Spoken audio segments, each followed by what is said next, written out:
Let's see here. Okay, that's quite a racket. Okay, you are. Stephen Drost, president of CUPE New Brunswick. So, that was quite a racket here this morning. There was a lot of noise. There's a lot of very upset workers. For a Friday, this was supposed to be casual Friday. Everybody was pretty casual.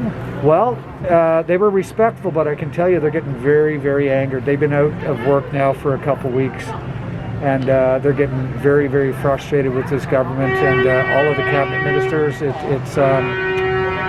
These members are getting very angry, and it's going to take a lot to get them back to work. We want them to go back to work, but we want them to go back to work happy and healthy. And the way things are going right now. You've been around for a long time. How long have you been around? I worked for the province of New Brunswick for 33 and a half years. Sure. I've been very active in the union leadership role. 2013 I became the president of 1418, but I've been an activist 30 years. You know how the system works. Does it make you sick? I know me, I've been involved in this here. I'm the only guy that's around here for the last 10, 15 years not being paid. Everybody's came and gone, got their pension, but I'm still around. But, sorry, focus on. When you see the Liberals come up and listen, and everybody's quiet, and they listen and then talk, doesn't that make you sick? Because if the Conservatives were in opposition, it would be the same thing. You know that. Well, it is very frustrating. You know, we have two parties here that really have not come together strong enough for the workers. I do find that very frustrating. This is a well-known fact in this province that we have a very influential couple families in this province. And it's almost a moot point who gets in power because there's so much pressure on either party. These families have lobbyists, they have lawyers, they have pressures, they threaten, we're going to take our jobs, you know. And that's what J.K. Irving is still alive. You wait till J.K. Irving kicks the bucket. I like J.K. I hope it never happens. You wait till J.B. Irving takes it. Well, and you're going to see. And I don't wish ill upon anyone, and even his family, right? I just think that there's not enough regulation in this province, and there's too much corporate control. Yeah, there is. And look what happened with the Woodstock newspaper. They started their own paper, and then industrial security and everything went there to the poor owner. They read display advertisement. It was terrible. And this was before the information highway. Well, and see, part of state capture is if you can control the media. That's why they bought it all. Yeah, that's right. But they can't control Facebook or pain-in-the-ass bloggers. They cannot. And, you know, we've got, the New Brunswick Media Co-op always does a great job. Yeah. And they just brought a really good, keen, young Francophone board of directors, and they're going to become bilingual, which is critically important in this province. We have two official languages, so what kind of French are we talking about? Well, it might That's be the problem. Well, there's various different kinds of French. Let's focus. C'est correct. Focus. Okay. So, what happened today? Steve, so did he take the Higgs? I was right behind there. Yeah. He came at the door. He came out one of the side doors on the front. On the front. And yes. He come out? He did come out. He was surrounded by quite a few police and his own, security. And he made his way over to Chancery Place.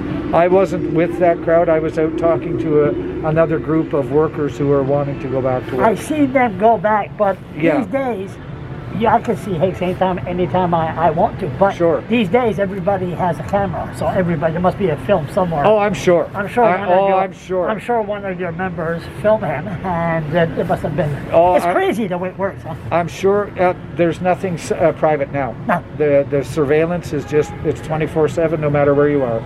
Okay, so Higgs been dealing with the Irvings. 1990s, dealt with the union. I give him a little jab once in a while. Is he so far in this that he's going to say, and I hope he never says it, how far are you going to go? Well, Pierre Trudeau style, just watch me. How far is he going to go? Well, it's really sad, Charles, to think where this may go, because it's actually destroying labor relations. You know, I've witnessed, I am a civil servant. I just stepped down, leave of absence, when I became the president of CUPE New Brunswick in April of this year. So I worked for the province for 33 and a half years. And I've been at the table with CUPE New Brunswick for many years, representing 1418. And what all of the presidents and all of the locals have noticed is that there's a real significant increase in harassment and toxic work environment complaints. Oh yeah. How do you think that's going to be, Charles, if these workers continue to get beat up by this premier and the government? Because right now what's going on is bullying.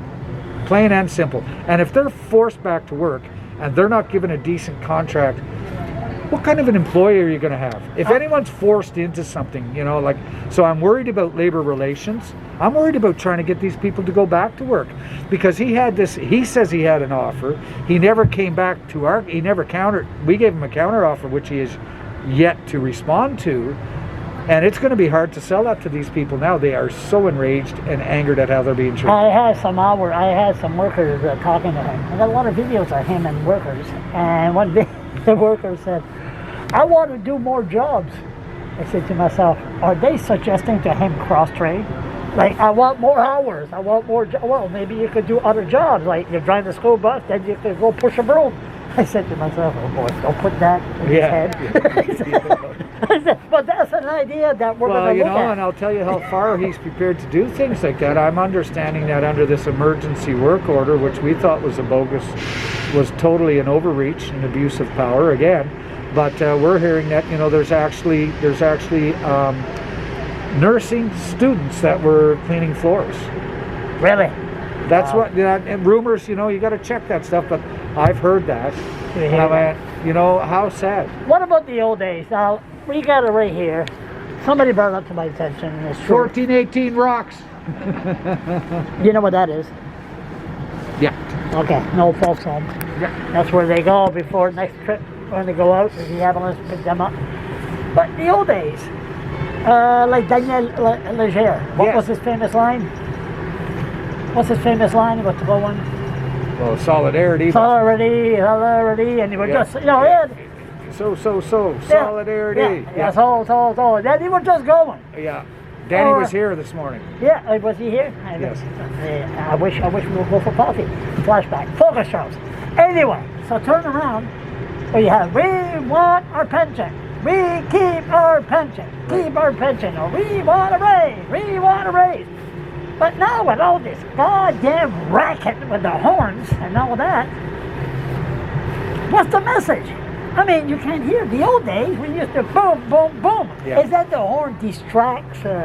Well, you know what I mean?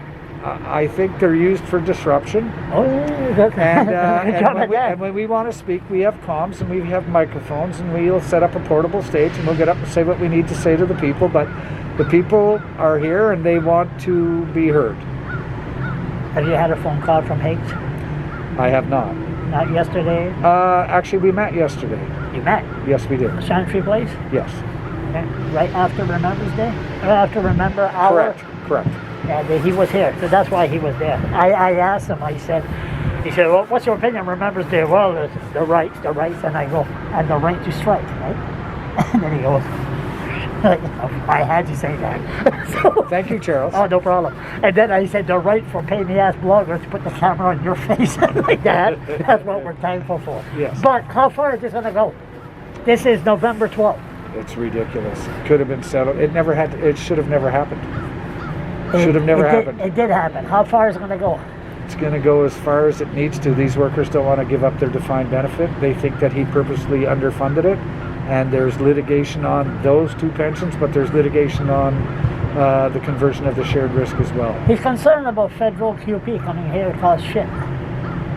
That's just smoke and mirrors. See, that's union busting talk, right? It's called third party.